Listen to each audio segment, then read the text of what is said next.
The fantasy baseball season is really heating up. With amazing hitting and pitching performances this weekend, Matt and I are here to recap it all, so lock on in and stay tuned for today's action-packed episode of Locked On Fantasy Baseball. You are Locked On Fantasy Baseball, your daily fantasy baseball podcast. Part of the Locked On Podcast Network, your team every day.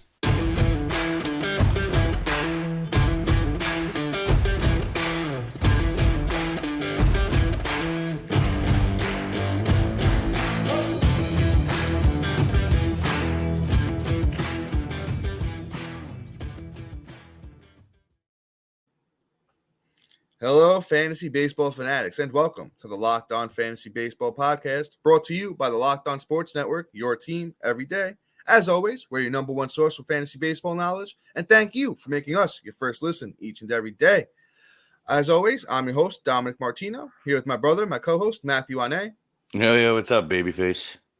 If you guys, you can find us on all social media platforms and podcasting apps. Just search for Locked On Fantasy Baseball and we'll be there. If you're listening on a platform like Apple or Spotify that allows 5-star ratings and reviews, it will be highly appreciated if you could do that for us. It goes a long way to help the outreach of the podcast. And if you're watching on YouTube, all you got to do is hit that little bell below. It subscribes you to the channel, gives you notifications every time that we drop a new episode. And also be sure to like and comment, because we love to talk fantasy baseball with you. This episode is brought to you by the Ultimate Baseball GM app. Download the Ultimate Baseball GM app today and experience what it's like to be an MLB GM. Use promo code Locked On for when you download the app, and it gives your team 100% bonus. All right, guys, today Matt and I are recapping, most of the weekend. We are recording here early on Sunday morning, so most of the Sunday stuff will not be in this episode. So we might go back a couple of days, and give you a little bit, the last few days, not just the weekend. And Matt, we got the number one player in fantasy baseball up first, and I know it's one of our boys. Yes, sir. That is Mr. Ronald Acuna. My guy has just been absolutely stealing everything under the sun and Yes, some sir. Bonskis. I mean, he's killing it right now. And I'm like, oh my God, this is what I missed, right? Like when he got hurt the year before and then just kind of started off real slow. But this is the Ronald Acuna we love and know, and really excited to have him back to full form because he could be the number one player in baseball. Right now, Sure. in the last week, he's had 5 runs, a bomb, 7 ribs, 2 stolen bases, batting .500. I mean, geez, man. And I mean, last 2 weeks, he's just been monstrous. 10 runs, 3 bombs, 11 ribs, 6 stolen bases, batting .365. How you doing? Ronald Acuna, I think, is in for a massive season. So if you drafted him, kudos to you. If you missed out on him, sucks to be you. Don't want to face him. So, Ronald Acuna doing his thing, bro. Yeah, Ronald Acuna, man, number one player in all fantasy baseball so far. Out of his last 5 games, he has 4 3-hit games, stealing a bunch of bases. The home runs are there. He's just a guy, as Matt said, he could be the number one player in fantasy baseball when seasons end. He's a 5-tool guy. Totally excited to have Ronald Acuna just, in his, Acuna-ish form so far this fantasy baseball season. Let's just, recap of what he's capable of, in his only full season back in 2019. Acuna played 156 games. He had 626 at-bats, 127 runs, 22 doubles, 41 bombs, 101 RBIs, 37 steals, and he hit 280. So, I wouldn't be shocked if Ronald Acuna matched or surpassed those numbers this year with the way that he's looking so far, hitting first in that Braves lineup. And, oh boy, Ronald Acuna is absolutely on it. But let's move on to our next guy here, and it's one of, Matt and I's Yankees, and that's Anthony Rizzo. With the shift being gone, Anthony Rizzo said, hey, you know what? I'm going to go back to old school Anthony Rizzo and just, be one of the best players in fantasy baseball. So far in the season, Anthony Rizzo has 51 at-bats, 8 runs, 4 bombs, 9 RBIs, and he's hitting .314. He's been absolutely stellar. He's been heating up here specifically over the last few days. On April 13th, he had 2 bombs. Yesterday, which is April 15th, he had a bomb. another couple of two-hit games on April 11th and April 9th. So it looks like Anthony Rizzo is going to round back into his Anthony Rizzo form. If you're fairly new to fantasy baseball, you might not know the type of guy that Anthony Rizzo used to be when he was on the Cubs. And he's always been consistent, always good for around like a 280 batting average, always good for like 30 plus bombs. And, he even chips in a couple of steals. Don't know if he's going to do that in his older age.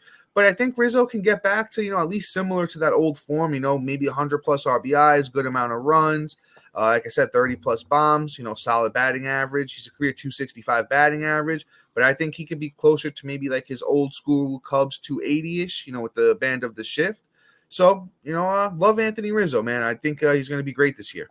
Yeah, I mean, it's kind of crazy that, if I would have known he was going back to his old self, he would have been much higher in my rankings. So I feel like this year, he's like the ultimate steal this year. He's going to be the guy we talk about. Oh, I drafted Anthony Rizzo, number 8, number 9, first baseman overall, and boom, I got like the 1 or 2. If Rizzo keeps this up with last year's performance on the Yankees, the sky's the limit because he's just going to be brought home constantly and he's just going to perform outrageously. So keep this up, Anthony Rizzo, and we're going to be talking about fantasy gold very soon. All right, let's talk about a young stud on the same team as Dom's jersey here. Mr. Jared. I had to rep it. It's not a Kelenic, but it's it's a Seattle. Well, Kelenic isn't worth having a jersey yet, but he is performing top notch. I'm a little blown away. I'm fine. I'm so happy he finally broke out because I felt bad for the kid. You're talking like the number 1 prospect for a while, and then he comes up and he absolutely poops in his big boy pants, and just outright dumps. But this year, he's finally doing it with 8 runs, 4 bombs, 7 ribs, 2 stolen bases, batting .356. Like, how you doing? Like, oh, I'm so excited for this right now because, I mean, shoot, like, he deserves it. He really does deserve it. Like, I'm very, very happy for him right now. And I mean, man, he's killing it with all these games going on. He's got what? 1, 2, 3, 4, 5, 6, 7. All right, am I reading this right? 8 games in a row. No, 9 games in a row since April 5th to April 15th with a hit. Like, he's doing his thing. Like, Kelenic, keep this up. Kelenic, however the hell you say this name, Kelenic, keep it up, and you're going to be bringing people to glory here. All right, man, take it away here. Yeah, I mean, the thing with, Jared looks like he's on that Subway diet, man. He's just, something's clicked. And when I talked about if you watched this at all in the off season, I talked about Kelenic a lot. I was telling you that he's, he was working on his swing. I think he was modeling his new type of swing after Mike Trout. And, something clicked there. Don't forget, he's still only, I believe it's 22, double check, 23 years old. And, he was, like Matt said, he was, number 1 rated prospect for a while. And it finally has turned on here for him. Matt read you off those beautiful stats for him with the start of the season. And I think he's, he had 4 home runs in a row from April, a home run in 4 consecutive games from April 10th to April 14th. 3 2-hit games in a row. He had a 3-hit game, a couple games before that. If he's going to be, this deadly of a force in that Seattle lineup, watch out for Seattle this year. But if you listen to Matt and I at all this offseason, you probably own Jared, on the Subway diet. I own him in a couple of leagues. And he's paying off big, big dividends so far this fantasy season. $5 footlongs. But guys, oh, yes, sir. Yes, sir. Those $5 footlongs for Mr. Jared Kelenic. But guys, I'm really excited by our new partner and sponsor of today's episode, and is the mobile game Ultimate Baseball GM. Have you ever dreamed of becoming an MLB GM and managing your own professional baseball franchise? Well, guess what? Your dream has come true. Manage every strategic aspect of your team, play through the season, and lead your team to glory. In this game, you're responsible for hiring the right coaching staff, and getting staff to manage your team finances, scouting and drafting players, and also managing those difficult personalities, navigating your franchise through free agency and all the ups and downs of a season. Ultimate Baseball GM is completely free and playable without Wi-Fi, so you can play on the go as you want, when you want. I've been absolutely hooked on this game since I've downloaded it. You can compete against your friends like Matt and I have been doing, and you need to do the same with your friends as soon as possible. Locked On Fantasy Baseball listeners get a 100% free boost to their franchise when using the promo code Locked On in the game store, so make sure to check it out. To download the game, you can visit probaseballgm.com, scan the code, or you can just look it up in the App Store. That is probaseballgm.com. Start your dynasty today.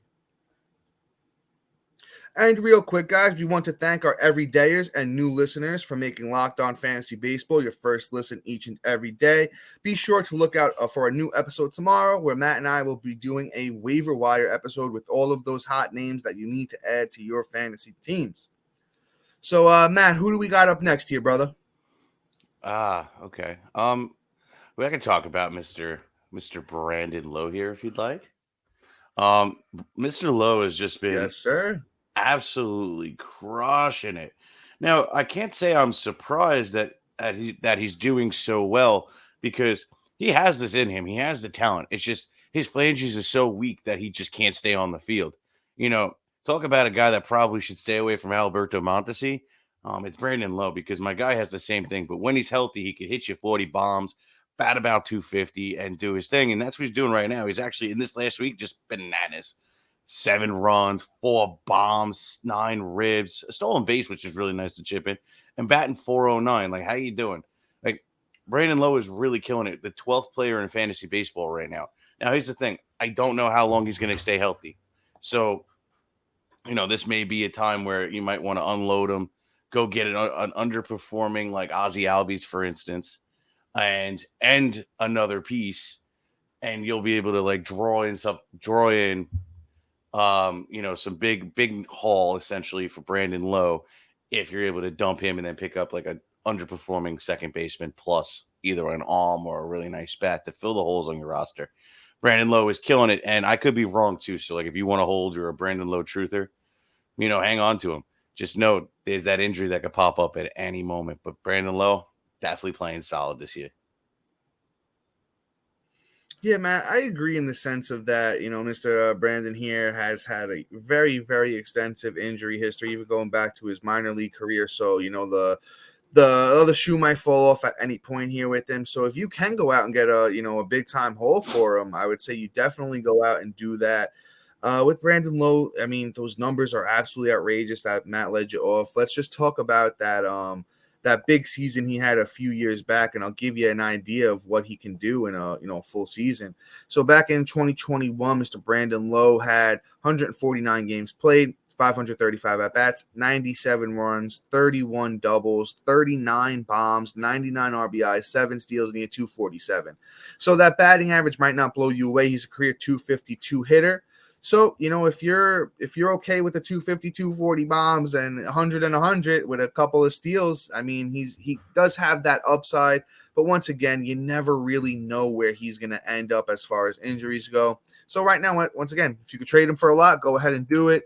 But, there always is the chance that he does have a pretty big season. So somebody else, of the same kind of, type of talent as Brandon Lowe is Max Muncy. And Max Muncy started off the season very, very poorly.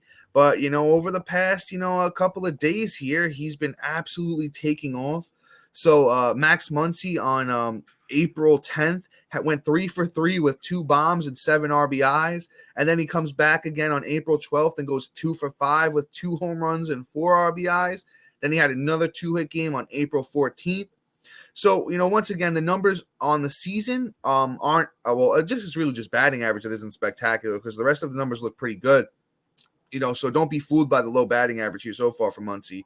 On the season, he's had 49 at-bats, 11 runs, 6 home runs, 14 RBIs, and he's hitting 224.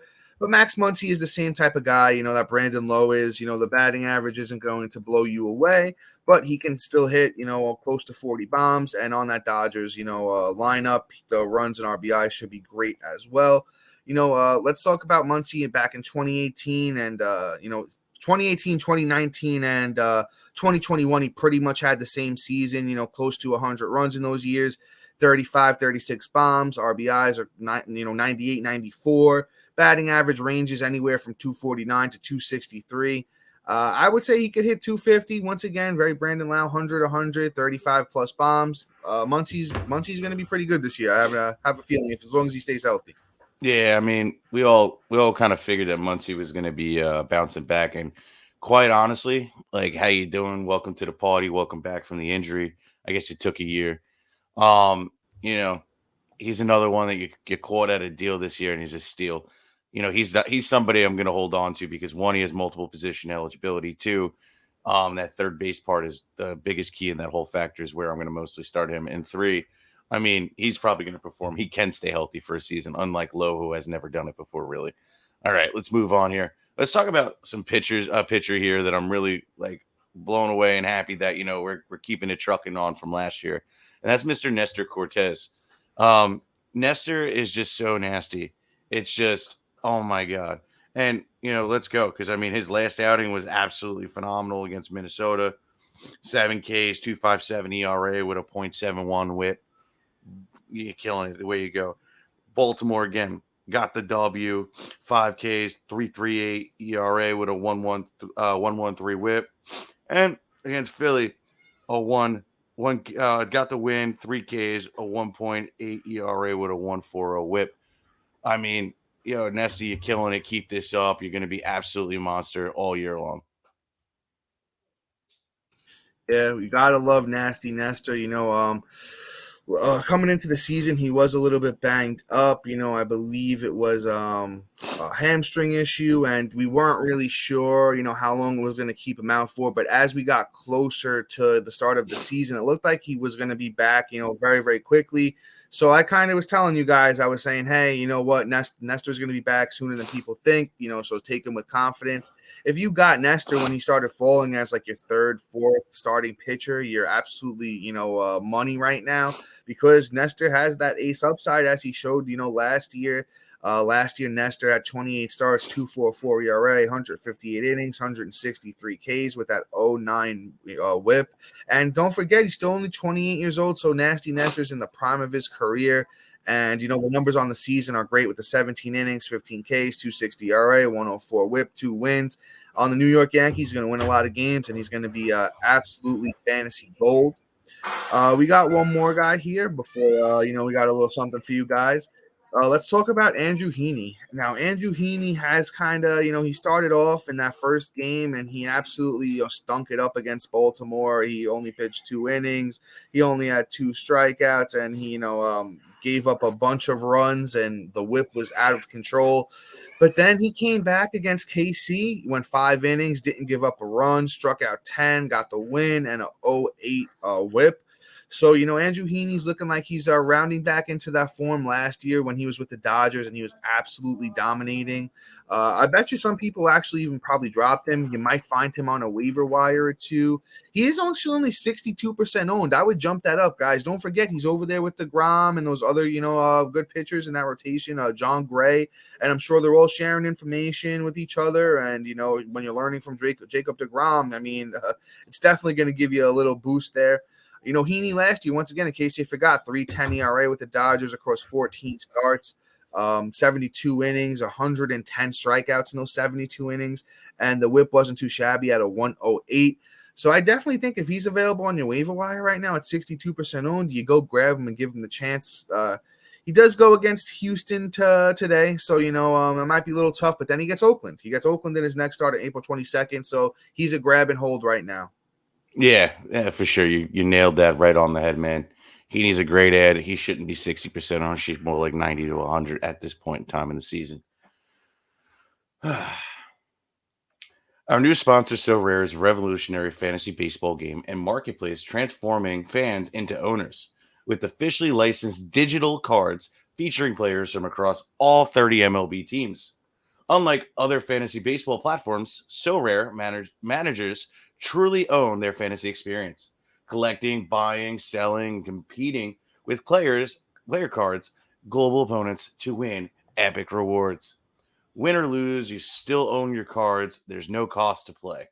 Sorare recently partnered with MLB star Juan Soto and Julio Rodriguez to serve as brand ambassadors. Both are featured in Sorare's current brand campaign and will engage with fans throughout the season.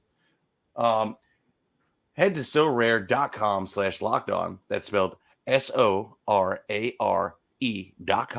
to draft your team of free player cards, set your lineup, and start competing today to win epic rewards. Again, that's sorare.com/lockedon to start playing today. And those epic prizes, guys, just a heads up, are MLB experiences, jerseys, memorabilia, things like that you can't get anywhere else, and it's absolutely free to play. Definitely check out Sorare. All right. So thanks for dealing with my spiel there. Let's talk about somebody that I'm really, really happy that they broke out, because his first start was absolutely gruesome. And you know what? I think it was just dealt a little bit of bad luck, and that's Mr. Hunter Brown. He's really turning around the guy we knew was going to be a stud. Somebody, if you've heard us, listen to us about the season, off season, you know, we were really touting this kid. We knew he was going to explode, and here we go, locking it up. You know, last two starts between April 9th and April 15th. April 15th against the Texas Rangers, not the Texans. That's football. Got the W in 7 innings, 5 Ks, gave up no runs with a .86 whip. Then on April 9th, in Minnesota, got the W, 7 innings again, which is a great sign, and 7 Ks. ERA was no runs given up again with a .57 whip. Hunter Brown literally is going to be the steal of the season if you drafted him. You got him where he's like your pitcher 5, in some leagues 6. So, I mean, you're really, really, really made out like a bandit, and Hunter Brown is going to take you to fantasy glory because his upside is at least a K per 9, low ERA, and then the wins are going to be absolutely bonkers just because he's on that Houston Astros team. Hunter Brown is priming to be a stellar pitcher and could work his way up into the elite top 30 going into next season. Oh, yeah, Matt, you're spot on. I love Hunter Brown. I'm happy I was able to get a couple of shares of Hunter Brown this year. Yeah, as you said, we ranted and raved about him, you know, all off season. So if you listened, you probably got him on a couple of your teams. He's been absolutely dominant, you know, on the whole this season. It's 3 starts, 1.93 ERA, 18 innings, 17 Ks, 6 walks, which is a little bit high for 3 starts, but that's not bad, you know. And then a 1.01 whip. The kid, the thing is, if I talk about this every time I talk about Hunter Brown, if you've seen this video, you know what I'm talking about. It was going around at the end of last year. It was Hunter Brown's release and Justin Verlander's release side by side, and it was identical. So the kid literally modeled his release after Justin Verlander, and they were on the same team last year. So I'm sure they talked. I'm sure Verlander got in his ear and told him a thing or two, and the kid's going to be absolutely dominant. I do just want to preface this. Across the bigs and minors last year, he did only throw 126 innings. So I'm not too sure how, you know, the Astros are going to handle his workload as we get later into the season. And the kid's capable of throwing 7 innings. He's done it in his last 2 starts. So he might cap at like 150 innings. So keep your ears open for that as we get closer to the All-Star break. I'm sure that information is going to come out. And if they do talk about a cap, you know, or I kind of do think it's going to happen, you could look to trade him around the All-Star break in those redraft leagues and, you know, get a pitcher that's going to do it for the whole rest of the season down the stretch and won't miss that, you know, crucial playoff run. And, you know, you could go from there with that for Hunter Brown. But the kid's absolutely great, as Matt said, possibly a top 30 starting pitcher for next year. So let's talk about our next guy here, and that's Zac Gallen.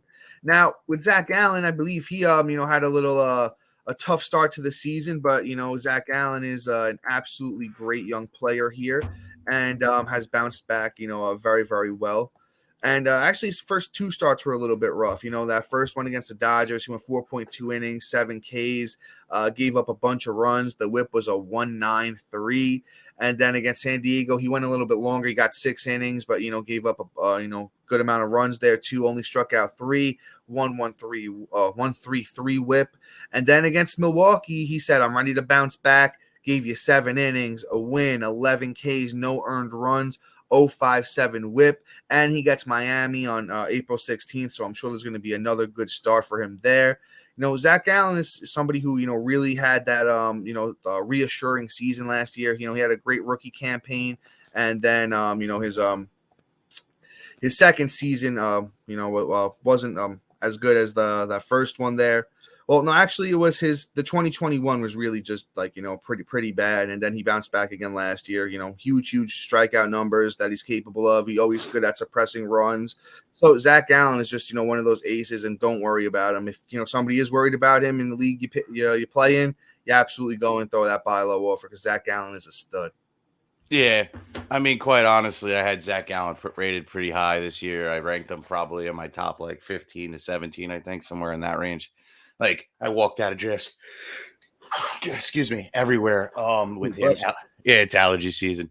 I'm really impressed. Got really nervous too because he was my number 2 in a few leagues, which I don't usually feel safe. Oh, here we go again. It's gonna be 18 more.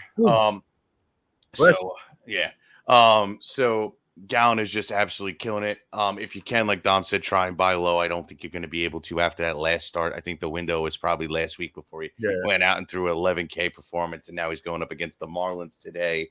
And that's just going to only inflate his value because he's going to pick them apart like there's no tomorrow. So let's go Zac Gallen. I think we're primed for a while, and we're finally going to have it. Pitchers do take a long time to develop, especially young ones. So that's just really where we're at here. All right, that's enough with Zac Gallen here. Let's talk about Mr. Joe Ryan. Another guy that Dom and I were super, super, high on going into the season. We drafted him in all our mock drafts, essentially. The guy is killing it and doing exactly what we thought. The scary part is I'm seeing 91% owned. It should be 100. There should be no question. But here's what he's been doing over his last 3 starts. In 2 of these starts, he has 10K performances, which is phenomenal. Against the Yankees at Yankee Stadium, got the W, 10 Ks, a 1.29 ERA, and a 0.43 WHIP. How you doing? And that's against a stellar team. That's where you're getting your little check mark. Hey, my guy is ready for the show. My guy is going to do this game in, game out, due to the fact he's doing this against elite teams. Goes out against Houston. He does give up runs, but still threw out 10K game. He got the W, 10 Ks, but a 6 ERA, but a 0.67 WHIP. Again, the WHIP is telling too that he has control. He knows what he's doing. He just got unlucky, I'm sure. I didn't watch the game personally, but he's showing he's a stud. And then boom, his first start of the season against Kansas City, he got the W again, so he's undefeated. 6 Ks, a 1.5 ERA, and a 0.83 WHIP. I'm loving it. I'm seeing 6 innings, 7 innings. This is all telling signs that Joe Ryan is going to be on track to do what he needs to do to fully break out this year. We might be talking about him as a top end pitcher next year again, and another guy that could be in a top 32 situation next year. Yeah, man. I'm even gonna go a little higher than that. I think he could be a top 20 starting pitcher. The question with Joe Ryan was always, his fastball isn't great, right? So the question was always, okay, is his secondary stuff good enough to make up for not having an elite fastball? And this offseason, I spoke about it again. And guys, it's not really, the time for it now, but always keep this in the back of your head. If you see a change with a player, like they're throwing a new pitch or they change their batting stance, like we talked about with Kelenic, and here with Joe Ryan, he throws a sweeper now. He replaced his slider with a sweeper. And a lot of pitchers are seeming to do that, but his sweeper is absolutely dominant. Look at the 19 innings, 26 strikeouts. He was last year, he was just barely over that K per 9. This year, I think if, Joe Ryan throws 175 innings, we could be talking 200 plus Ks because it's there. And even in the minors, when he was back with Tampa Bay in 2019, he had that 1.96 ERA, 123 innings, 183 Ks. So he has shown that big strikeout upside even without the new pitch. And the whip's always been great. He's a control expert. Joe Ryan just knows how to pinpoint his pitches. I'm mad that I don't have really more shares of Joe Ryan, to be honest with you, because I think the kid is a top 20 starting pitcher. If you could trade, I know no one's really going to be looking to trade him right now, but if you could trade him for somebody that you think is going to be outside the top 30 starting pitchers, and the owner buys on that, Joe Ryan's going to have a monster year, guys. It's not even in the question. Kai's going to be one of the best starting pitchers in the league this year. But guys, that's all for today. Please be sure to like, subscribe, comment, rate, and review. Check out the website if you already haven't. It's in all of our social media platforms. Just hit our little link tree, and the website should be the first one there. A lot of good information about us, access to all of our episodes. And, Matt and I are going to try and keep updating it with, lots of cool, neat things along the way. Thank you for making us your first listen each and every day. We appreciate our everydayers and all of our, new listeners. And guys, a new episode will be out tomorrow featuring waiver wire pickups. So make sure you lock on for that one. But until then, guys, see you. Peace.